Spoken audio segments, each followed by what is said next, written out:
Kaperahan? Kaperahan daw. Usapang pangkaperahan, sa linya po natin ngayon si Sir Fitz Villaferte. Isa po siyang registered financial planner and content creator. Sir Fitz, magandang umaga. Good morning! Good morning po, Sir Fitz.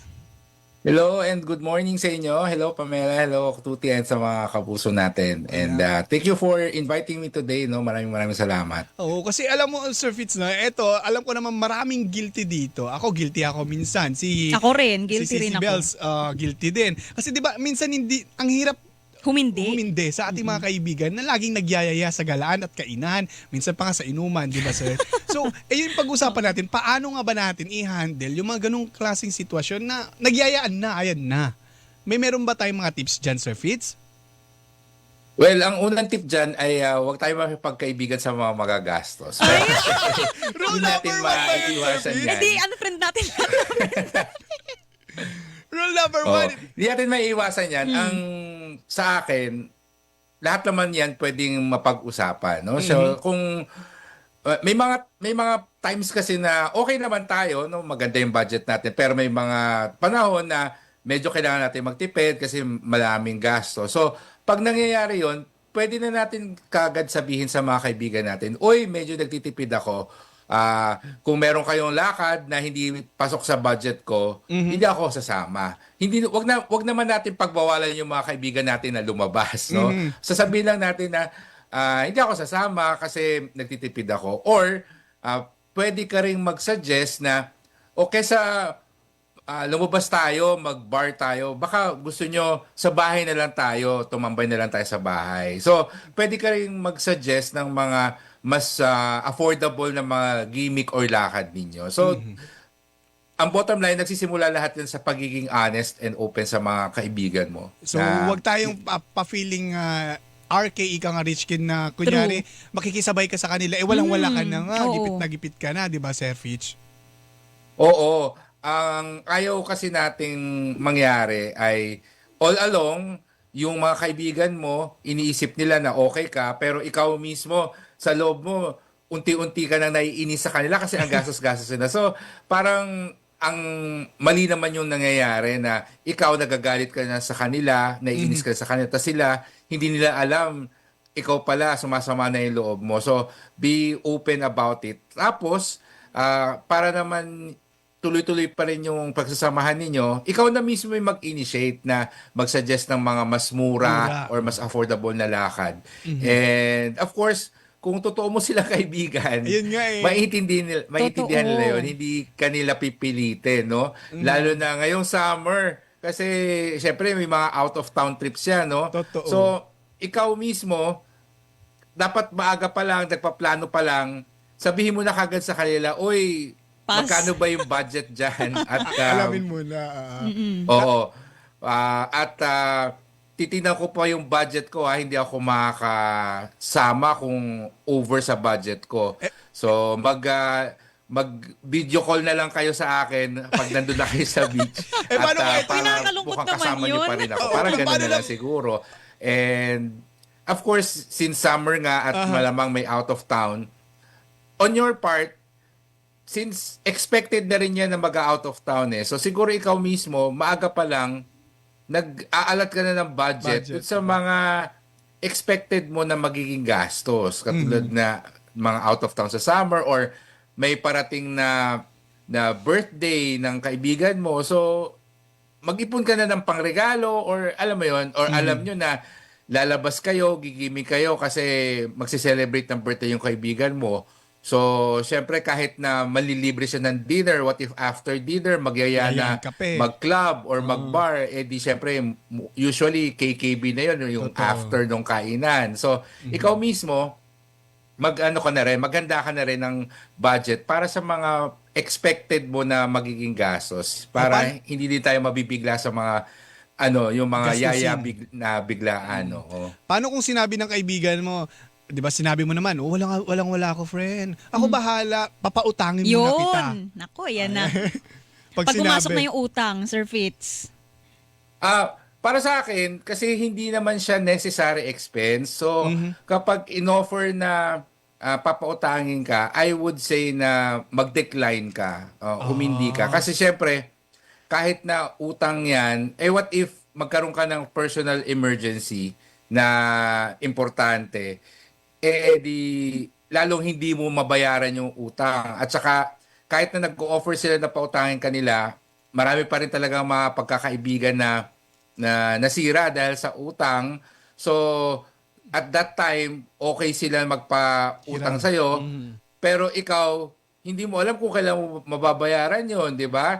So, what if in-expect pala nila, after 1 week, babayaran ka kagad nila, hindi mo nabayaran, di baka sumama na yung loob. So, I would say, kung mag-offer sila na ilibre ka nila, pwede. Pero kung yung mag-offer sila na pauutangin ka nila, I would say no. So, ngayon, dun sa offer na ililibre ka na lang nila, pwede ka mag-yes doon, pero siguro, wag naman parate na nagpapalibre ka kasi magkakaroon din yun ng impression na magiging palibre ka na lang parate. So, sabihin na natin na importante na okasyon, sabihin na natin na birthday ng isa nyong kaibigan at gusto nung kaibigan nyo na talagang magtagaytay, or mag-out of town na celebration, at nag-offer naman sila na ilibre ka, pwede ka mag-yes doon kasi may special occasion. Pero kung yung biglaan lang, wala namang okasyon na gusto mag-out of town, nag-offer sila na ilibre ka, pwede ka siguro mag-no nun kasi wala namang importanteng sineselebrate doon. So, yun yung aking rule dyan. So Sir Fitz, tingin nyo, masasuggest nyo ba na talagang mas maganda pag pinagpaplanuhan yung mga lakad, yung wag biglaan ba? Kasi syempre makakapag-prepare ka yung budget mo, di ba? Tama. In related with that, Sir Fitz, di ba sabi, may iba naman na sinasabi, mas maganda biglaan. Oo, natutuloy. yun nga eh. Di ba? Di ba? Sir Fitz. Mas maganda talaga na na pinagpaplanuhan, no. Ngayon kung talagang naging ugali na ng barkada ninyo na biglaan, kasi sabi nga nila pag biglaan ng lakad yun yung natutuloy. Totoo. Hindi naman kailangan na biglaan din sa gasto. So ikaw mismo mag-alat ka na ng budget, magtabi ka na para doon sa mga biglaan na lakad. So pwede kang magtabi na pa 500 pesos every week or every 2 weeks may 500 pesos ka tinatabi. So kapag bigla na nagyaya ng lakad, meron kang nakatabi para sa mga ganon. Oh, so napakahalaga talaga yung pagsabi ng no. Yun yung pinapractice natin sa mga sanay. Lalo na ang hirap ngayon ng sitwasyon ng buhay, ang taas ng mga bilihin. So lagi natin i-check parati yung mga bulsa natin, yung finances natin, kung kaya ba, 'di ba Sir Fitz? Kasi tayo rin naman yung mahirapan tayo eh. Siyempre magsasaya tayo ngayon. After nun, siyempre mahirapan ka paano babawiin yung pera diba? mo. Buffet now, noodles later. Ganon. Sir Fitz, turuan mo nga kami. For example, eto, sa isang regular na empleyado na kumikita, for example, ng 20,000 a month, paano ba natin, ilan dapat dun yung kukunin natin? Yung mga ganyang klase na paano natin chap-chapin ika nga yung sahod natin para yung pang-leisure ba? Pang-leisure. Tama si Pam. Oo. Para sa akin, kailangan ilista mo muna kung magkano ba yung lagi mong gastos.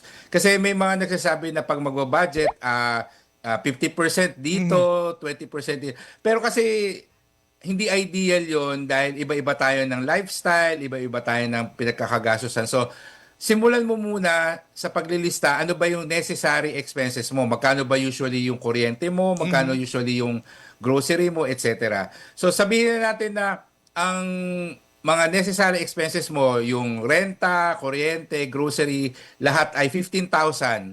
So, meron kang 5,000.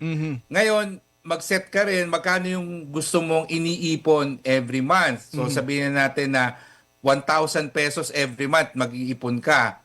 So, dun sa matitira sa 20,000 mo, yung 4,000, yun yung budget mo para sa mga labas, no, sa mga Sarili wants mo.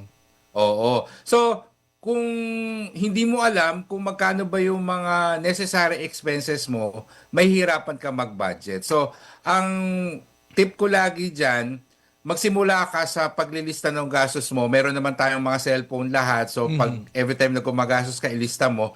Kasi dun pa lang, makikita mo na kagad ano ba yung mga pinagkakagastosan ko na pwedeng tanggalin.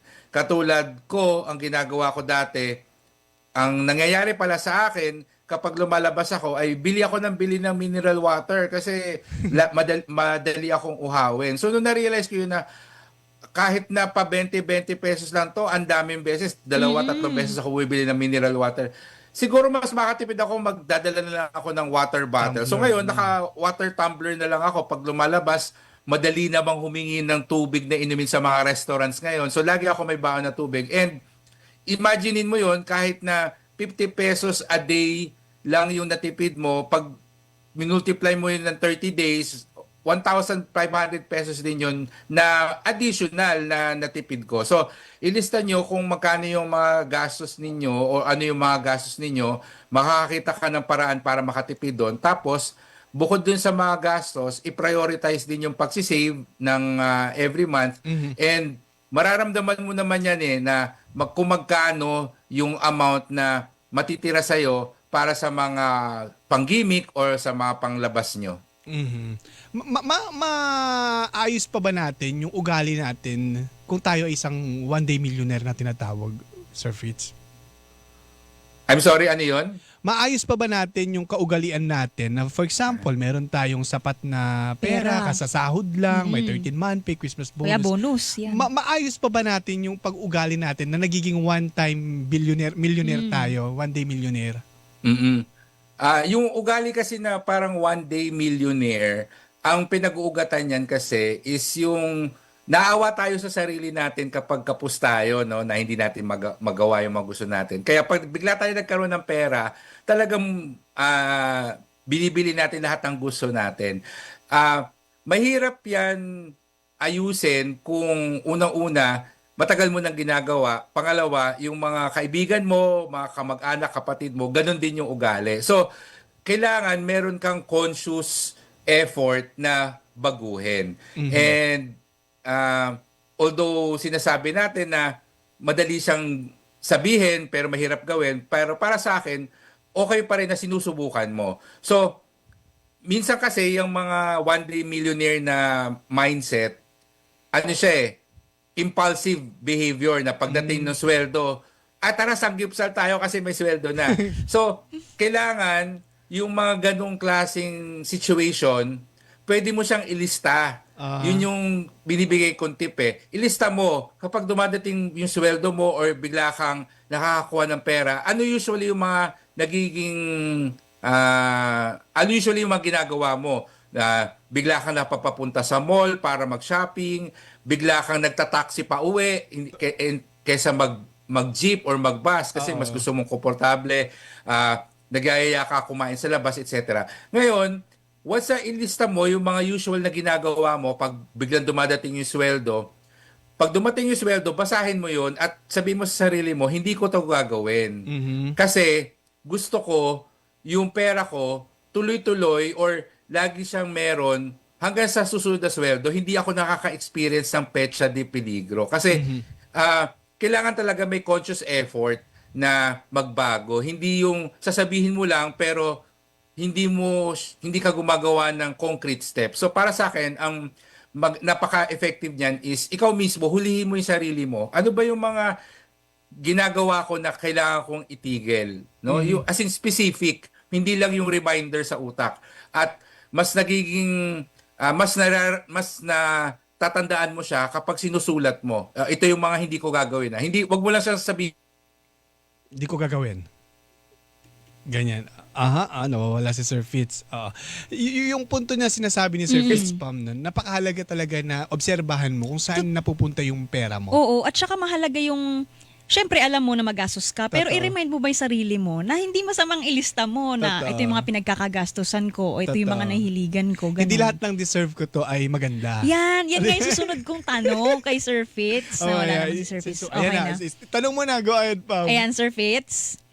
Sir Fitz? Yes. Yun, Oo. yun, in connection nga po dun sa tinanong kanina ni partner Tuti no, na parang one day millionaire na pag-uugali natin. Ngayon kasi especially sa mga Gen Z, sa mga millennial, nauuso yung parang first or Hashtag. term nila na, ay, deserve ko to. Correct. 'Di ba ganon? Parang after parang a week of na pagod sila, ganon, sasabihin nila, ay, deserve ko to. I mean, wala namang problema doon. Deserving talaga naman tayo sa mga, sa Totoo. pahinga, sa ano ba man lang yung i-treat natin yung sarili natin after an exhausting week. Pero yung mga ganong pagkakataon, Sir Fitz, pag pumapasok na yung ganon na, deserve ko to, syempre mapapagastos ka, di ba? Ano bang mapapayo mo sa mga, lalo na sa mga Gen Z dyan, na ganon? Syempre, Oo. may effect yun sa natin, sa budget, di ba? Oh, ang tip ko diyan, syempre napagod ka dun sa trabaho mo and deserve mo na mag-shopping, deserve mo kumain sa labas. Ang sinasabi ko, sabihin mo rin sa sarili mo, deserve mo na hindi ma-stress sa utang, deserve mo na True. meron kang savings kapag may emergency, deserve mo ng komportable na future. So, Totoo.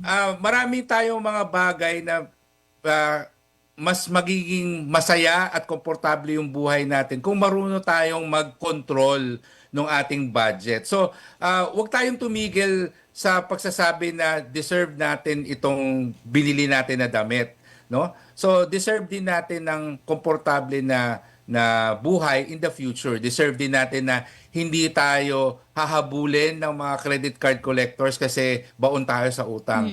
So, isipin mo lang yung mga iba pang benefits kapag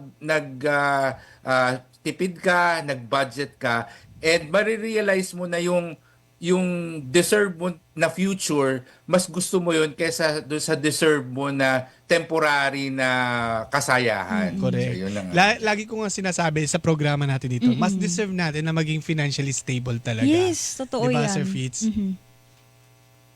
Hello, Sir Fitz. Nawawala talaga. Ayan. Anyway, Sir Fitz, maliban sa mga nabanggit natin, meron ka pa pong mga tips na pwede nating ibahagi sa ating mga kapuso na nanonood at nakikinig para sa ganun ay sa peer pressure o yung pagyayaan sa mga galaan, hindi ka man pumunta o pupunta ka man, ano yung mapapayo pa natin sa kanila nang sa ganun ma-enjoy pa rin nila yung pagkikisama sa mga kaibigan, ganyan po. Nang hindi nabubutas ang kanilang bulsa. Oo, lagi nating tatandaan no na ang pagkakaibigan natin, yung mga friendships natin, ang importante diyan ay mayroon kayong oras no na nagbabanding kayo.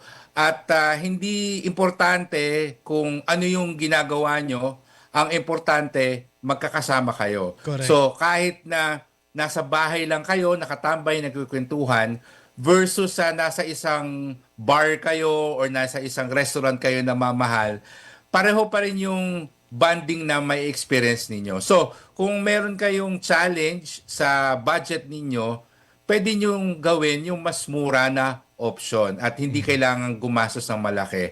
Ngayon, kung ikaw mismo yung nahihirapan, dapat open talaga tayo sa mga kaibigan natin na sabihin at i-share sa kanila na wala akong budget ngayon. At kung totoo silang kaibigan, ay maiintindihan nila yon at hindi ka Totoo. nila ipi-peer pressure, no? Totoo. Or So, yun lang yung i-judge, no? tatandaan natin. Hindi ka nila i-unfriend, di ba? O kaya hindi ka ile-left sa group, ikikik sa group, di ba? Anyway, Sir Fitz, para sa mga puso pa natin na gustong mapanood yung iyong mga content, kaugnayan about sa finances, saan ka pwede nilang ma-follow o mapanood? Hanapin na lang nila ako sa YouTube, no? Ready to be Rich ang ating pangalan ng channel, no? Pwede din sila pumunta sa website ko sa readytoberich.com at nandun na yung links ko papunta sa lahat ng mga social media accounts ko. Anyway, maraming salamat, Sir Fitz, sa Thank iyong you oras. po, Sir Fitz. Thank you po. Maraming salamat. Anyway, yan po mga kapuso, si Sir Fitz Villafuerte. Tama ba? Villafuerte, si Sir Fitz. Isa po siyang... Hilingan, walang pinoprotektahan.